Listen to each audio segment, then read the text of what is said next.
तो हम लोग कूलाम्स लॉ के वेक्टर फॉर्म को के यहाँ पे एक न्यूमेरिकल सॉल्व करेंगे और उसी में कंसेप्ट भी देख लेंगे कि वेक्टर फॉर्म वाला क्वेश्चंस कूलाम्स लॉ वाले कैसे लगाते हैं। थोड़े से कंफ्यूजन होते हैं तो यार ज्यादा डिफरेंस नहीं है। कूलाम्स लॉ का जो वेक्टर फॉर्म के न्यूमेरिकल्स होते हैं उसमें जो दोनों चार्ज पार्टिकल्स रखे होते हैं किसी कोऑर्डिनेट पे रखे होते हैं, और जब वो किसी कोऑर्डिनेट पे रखे होते हैं तो दैट मींस वो कोऑर्डिनेट में बन जाएगा आई कैप, जे कैप और के कैप। इसी से वो थोड़े से वेक्टर फॉर्म के न्यूमेरिकल्स थोड़े से आपको लगते होंगे डिफिकल्ट, बट डिफिकल्ट होते नहीं है।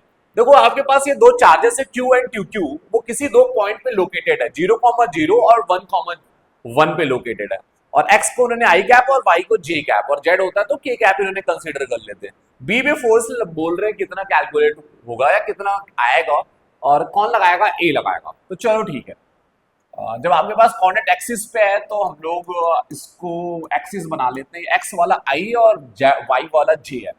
एक आपका चार्ज है ए पार्टिकल पे, ए पॉइंट पे, और ए आपका ओरिजिन है 0,0 पे है और 0,0 पे है। ठीक है, तो ये जो कोऑर्डिनेट होता है इसको पोजीशन वेक्टर बोला जाता है, याद रखना।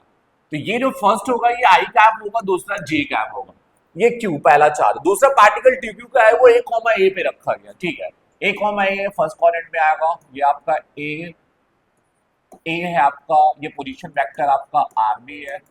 ए वाला ए आर ए और बी वाला बी, पोजीशन वेक्टर इसको बोला जाता है। कोऑर्डिनेट को समझ लेना और सारे डिस्टेंस ओरिजिन से लिया जाएगा। ठीक है, और यहाँ पे चार्ज आपके पास टी क्यू है। अब ये पार्टिकल्स जो है आपका यहाँ पे बी पार्टिकल है। ठीक है, अब एग्जामिनर बोल रहे हैं कि बी पे कितना फोर्स लगेगा और ए कितना लगाएगा, और ऐसा तो बोलेगा नहीं कि वेक्टर फॉर्म में लाना है, तुम्हारे को पता होना चाहिए, क्योंकि आई जे का का बात आ जाएगा तो वेक्टर फॉर्म में ही आपको आंसर लाना है।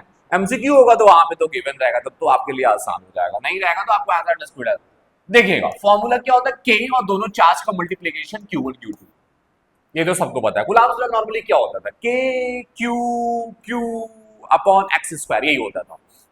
ठीक है, यहाँ पे एक थोड़ी सी चीज वेक्टर फॉर्म में ध्यान से देखना है। अगर बी टू ए है तो इसी का डिस्प्लेसमेंट आपको लिखना होगा, बी टू ए तो ए टू बी, इसी का डिस्प्लेसमेंट वेक्टर, ये दोनों ए और बी का। और अब इसी का हम लोग क्या करेंगे, डिस्प्लेसमेंट वेक्टर का मैग्नीट्यूड लेके इसका पावर 3 कर देंगे। ये हमारा वेक्टर फॉर्म का फॉर्मूला है। दोनों चार्ज पता है, ये क्यू है, ये क्यू क्यू है, के तो कांस्टेंट है, बस आर ए बी निकालना होगा, उसका मैग्नीट्यूड, यही हमको समझना वेक्टर फॉर्म में, बाकी कुछ नहीं है यार। ठीक है, ए बी का डिस्प्लेसमेंट वेक्टर देख लेते हैं, तो ये होता है final minus initial R B minus R A. निकालते कैसे हैं, एक डब्बा बनाओ उसमें आई कैप लिखो, प्लस एक डब्बा बनाओ उसमें जे कैप लिखो। अगर के कैप होता तो एक डब्बा बना के के कैप कर लेते हैं। ठीक है, अब आई कैप बी माइनस ए है तो बी का आई कैप क्या है, देखो ये आपका आई कैप है और ये दूसरा वाला जे कैप है, तो ये बी का आई कैप क्या है, ए, और फिर माइनस ए, तो आर ए का आई कैप क्या है, 0।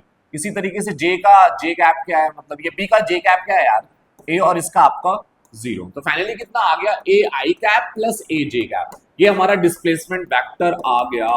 अब हम लोग क्या करेंगे, इसका मैग्नीट्यूड निकालेंगे। मैग्नीट्यूड कैसे निकालते हैं यार, जो भी आई का कोफिशिएंट होगा स्क्वायर स्क्वायर कर, जो जे का कोफिशिएंट होगा स्क्वायर कर भाई, ये कितना हो जाएगा 2a स्क्वायर, ए बाहर आ जाएगा और √2 अंदर फंस जाएगा, ए अंडर √2, यही वैल्यू उठा के पटक देते आंसर आ जाएगा बस यार।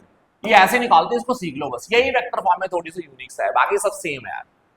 ठीक है, कि ये चार्ज आपका Q है, दूसरा चार्ज आपका 2Q है यार, और ये आपने निकाला है ए आई कैप प्लस ए जे कैप, और ये आपने निकाला है ए अंडर √2, ये मैग्नीट्यूड निकाले वो होल क्यूब है। अब इसको सॉल्व कर लेते हैं, 2k Q Q Q square, इसमें से a कॉमन मिल जाएगा तो आई कैप प्लस जे कैप आ जाएगा। ठीक है, और आगे आ जाओ, इसका a की पावर 3 और √2 का क्यूब होगा तो 2 अंडर √2 हो जाएगा। तो ये देख, ये 2 से ये 2 चला जाएगा और ये से ये चला जाएगा, तो आ जाएगा k क्यू स्क्वायर, नीचे आ जाएगा अंडर √2 और a स्क्वायर, और यहां बचेगा आई कैप और ये जे कैप।